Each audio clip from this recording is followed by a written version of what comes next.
हम देख रहे हैं कि नौजवानों की एक बहुत बड़ी तादाद जो है बेरोजगारी के खदशात से दो चार नजर आ रही है, तो दूसरी तरफ सरकारी मुलाजमतों का दरवाजा भी जो है पंजाब गवर्नमेंट की तरफ से बंद होने की बातें हो रही हैं,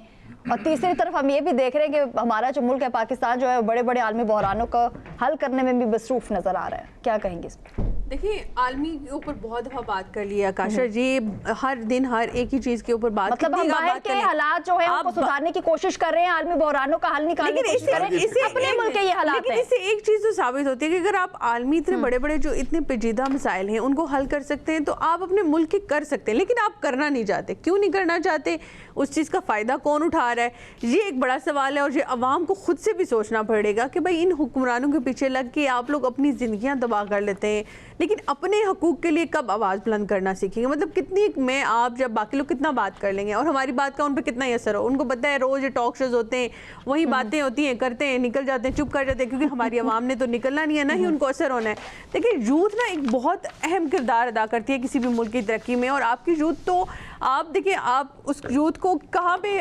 यूटिलाइज करेंगे जो जंग के दिनों में भी उसका आप हौसला पास नहीं कर सकते, तो उस यूथ को कहीं पे काम पे लगा दें। आईटी में आपके पास इतना ज़्यादा इस वक्त एक्सपोजर हमारी यूथ के पास मौजूद है जो दुनिया भर में जहाँ से बैठे बैठे वो दुनिया की वेबसाइट्स को हैक भी कर लेते हैं और अच्छे काम में भी कर सकते हैं, ठीक है। लेकिन सिर्फ और सिर्फ आपने आईटी के पिछले कुछ अरसे में चलाते हैं टैलेंट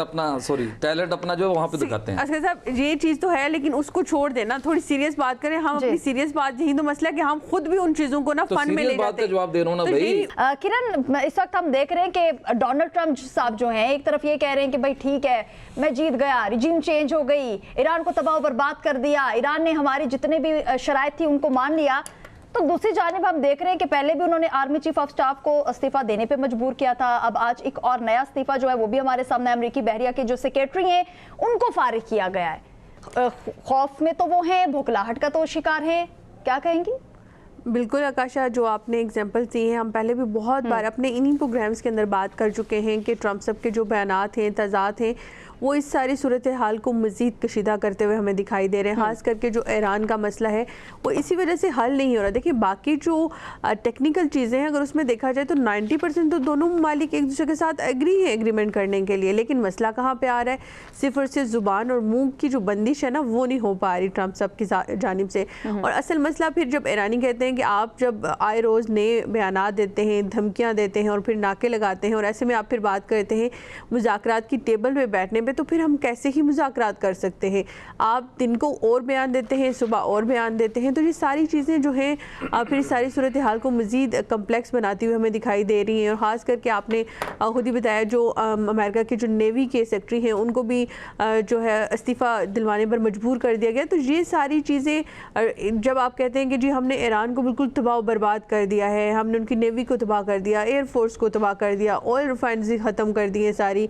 यूरेनियम बनाने वाली फैक्ट्रीज तबाह कर दी, तो फिर मसला कहाँ पे है? कोई उनसे ये सवाल भी कर ले कि फिर आखिर भाई क्यों आप जो है ये ऐसे बयानात दे रहे हैं दूसरों को, क्योंकि आपके जो इलेक्शंस हैं वो आने वाले हैं और आप लोगों को बताना चाहते हैं कि मैं विन विन पोजीशन में हूँ, क्योंकि इंटरनली तो देखिए आपके डोमेस्टिक भी आपको वो सपोर्ट इस दफ़ा हासिल नहीं है, इंटरनेशनली सपोर्ट आपको हासिल नहीं है, दूसरी पार्टी जो है वो आपकी मुखालफत में है, अपोजिशन की बात कर ली जाए, और दुनिया भर से भी आपको इस चीज़ के ऊपर बातें सुनने को मिल रही हैं। अब ईरान ने तो अपने आप को मजलूम एक तरह से साबित कर दिया कि भाई हमने तो कुछ नहीं किया, जो चीज़ें हो रही हैं, हमने तो फर्स्ट राउंड जो मुज़ाकरात के थे उसमें भी आए, बैठे, बात की, दूसरे राउंड के लिए भी तैयार थे, अब भी आ जाएंगे, लेकिन अगर दूसरी साइड से ये सारी चीज़ें बंद हों। और दूसरी एक बात पहले आपने जो बाकी मेरे कलीग से की उसमें भी थोड़ा सा ऐड ऑन करना चाहूँगी। देखिए, पाकिस्तान का जो सेल्सी का किरदार है वो दुनिया उसकी बातें कर रही है, उसमें कोई शक नहीं है। और हम भी जहाँ पे जो चीज़ है उसकी बात करें, चाहे हमारे प्राइम मिनिस्टर का रोल हो, चाहे हमारे फील्ड मार्शल का रोल हो, डिप्टी जो हमारे प्राइम मिनिस्टर या वज़ीर दाखिला का, वो अपने लिहाज से भरपूर किरदार जो जंग की हालत में एक मेरा पेट भर जाएगा। देखिए, मैं यही बताने लगी हूँ ना कि देखिए आपने मुखलिस के तौर पर खित्ते के अमन के लिए आपने जो कोशिश करना चाहिए थी और जो कर भी रहे हैं उसके ऊपर देखिए दुनिया एग्री कर रही है, बट आप अपने मुल्क के बारे में कौन सोचेगा? सायरा जी ने एक ये भी बात की, दूसरा उन्होंने खुद ही केपीके की बात की। केपीके की कल की एक चीज़ सायरा जी ने भी देखी होगी, बहुत ज़्यादा वायरल भी हो रही है, और वहाँ पे जो देखिए केपीके की जब अपनी असम्बली है मौजूद है, हॉल मौजूद है, हाउस मौजूद है, और फिर अवामी जो असम्बली है वो लगाएगी, और वो लगाई भी कहाँ? एक सपोर्ट